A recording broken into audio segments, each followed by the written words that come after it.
నిన్న రాష్ట్ర ముఖ్యమంత్రి గారు మాట్లాడిన మాటలు వింటే ఆయనలో ఒక సైకో కనిపిస్తూ ఉన్నాడు. ఒక ముఖ్యమంత్రిలాగా ఆయన మాటలు లేవు. పొలాల్లో నీళ్లు బారించండి ముఖ్యమంత్రి గారు అంటే ఆయన నోటి వెంట అబద్ధాలు బూతులు బారిస్తూ ఉన్నాడు. ఇలా రాష్ట్ర రైతాంగానికి రాష్ట్ర ప్రజలకు కావాల్సింది త్రాగునీరు, సాగునీరు. ముఖ్యమంత్రి గారి శాపనార్థాలు ఈ రాష్ట్ర ప్రజలకో రైతాంగానికి అవసరం లేదు. నిన్న ముఖ్యమంత్రి గారు మాట్లాడినటువంటి భాష చూస్తూ ఉంటే ఒక శాడిస్ట్ మాట్లాడుతున్నాడా అనే అనుమానం కలుగుతూ ఉంది. నిన్నటి ఆయన మాటల్లో 3 లక్షణాలు చాలా స్పష్టంగా కనిపించాయి. 1 పచ్చి అబద్ధాలు, 2 బూతులు, 3 శాడిజం. ఈ 3 చాలా స్పష్టంగా కనబడ్డాయి. సరే, ఆయన బూతులతో మేము పోటీ పడలేము, ఆయనలాగా బూతులు మాట్లాడి మా క్యారెక్టర్ను మేము పొడగొట్టదలుచుకోలేదు. అంతకంటే ఆయన బూతులు మాట్లాడతానో, శాపనార్థాలు పెడతానో, జైల్లో పెడతా అని బెదిరింపులు చేస్తానో భయపడే లక్షణం మా ఇంటా వంట బీఆర్ఎస్ పార్టీలో ఏ గులాబీ సైనికుడికి, కార్యకర్తకు లేదు.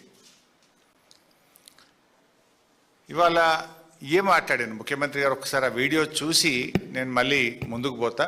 ఒకసారి నిన్న ముఖ్యమంత్రి గారు మాట్లాడినటువంటి మాటల్లో శాడిజం ఎట్లా ఉందో, ఒక సైకో ఎట్లా ఉన్నాడో ఒకసారి చూద్దాం.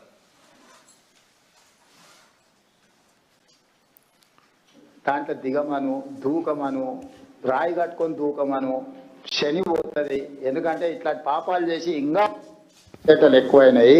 వీళ్ళిద్దరికి బెల్ట్ ట్రీట్మెంట్ ఇస్తే కానీ దారిలో పడరు. వాళ్ళిద్దరికి బెల్ట్ ట్రీట్మెంట్ అవసరం ఉన్నది. ఏమున్నది, వీళ్ళని కోసి రక్తం జల్లితే పంటల మీద అదే పండుతుంది. ఎందుకంటే వీళ్ళ బలుపు, కొవ్వు చూసింది కదా.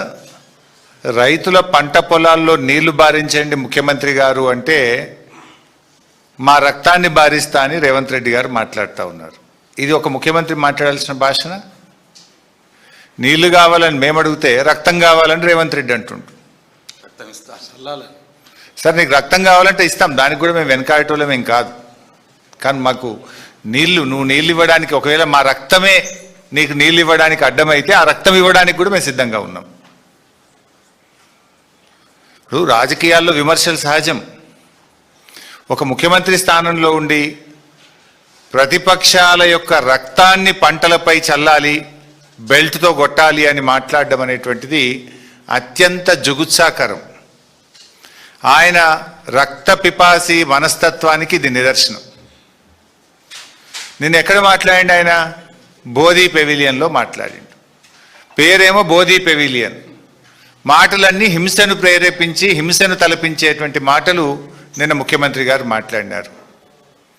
ఆ మధ్య చెప్పినాడు ఆయన హిట్లర్ తనకు ఆదర్శం అంటే. రేవంత్ రెడ్డి అందుకే హిట్లర్ తరహాలో ఒక హంతక భాష మాట్లాడుతూ ఉన్నాడు. కానీ ఒకటి మాత్రం నిజం, ఫైనల్గా పాపం పండినాడు హిట్లర్కు ఏ గతి పట్టిందో రేవంత్ రెడ్డి నీకు కూడా అదే గతి పడుతుంది. ఇదంతా ఆయన ప్రయత్నం ఏంది? భాష దేనికి మాట్లాడుతున్నాడు? ఎవడు మాట్లాడతాడు? ఫ్రస్ట్రేషన్లో ఉన్నటువంటి వాడు, విషయం లేనటువంటి వాడు, సమాధానం చెప్పలేనటువంటి వాడు. సమాధానం ఉంటే, విషయం ఉంటే, పరిజ్ఞానం ఉంటే, సత్తా ఉంటే విషయం మీద మాట్లాడతాడు. ఫ్రస్ట్రేషన్ కనబడుతూ ఉంది నీ లోపల. నువ్వు జారుడు బండ మీద జారిపోతా ఉన్నావు, నీకు ఓటమి తప్పదు అనేటువంటి ఒక ఫ్రస్ట్రేషన్లో ఊగిపోతా ఉన్నావు, బూతు భాష మాట్లాడుతూ ఉన్నావు. నిజంగా నీకు విషయం ఉంటే విషయంతో ఒప్పిస్తావు, మెప్పిస్తావు. విషయం లేదు కనుకనే బూతులను అందుకుంటున్నావు అనేది ఇవాళ రాష్ట్ర ప్రజలందరూ కూడా అర్థం చేసుకుంటా ఉన్నారు. ముఖ్యంగా ఇప్పుడు మీరు ఆ భాష చూసినారు, ఇంకా చాలా ఉన్నాయి. అసలు పిల్లలు చూస్తే, టీవీలు చూస్తే పిల్లలు ఖరాబ్ అయిపోతారు. ఈ భాష చూసిన తర్వాత, ఆయన నిన్న మాట్లాడినటువంటి మాటలు విన్న తర్వాత, షాబాద్లో 3 పసిపిల్లల్ని, 3 పెద్దవాళ్లను, 6గురిని గొంతు కోసి కిరాతకంగా హత్య చేసినటువంటి ఆ రాజ్ కుమార్కు ఈ రేవంత్ రెడ్డికి మధ్య నాకు పెద్ద తేడా కనబడతలేదు. ఒక సైకో మనస్తత్వం, వాడొక సైకో రాజ్ కుమార్. నిజంగా ఎంత సైకో అయితే నాకు దక్కని వాళ్ళు ఎవరికి దక్కద్దు అని చెప్పి ఆ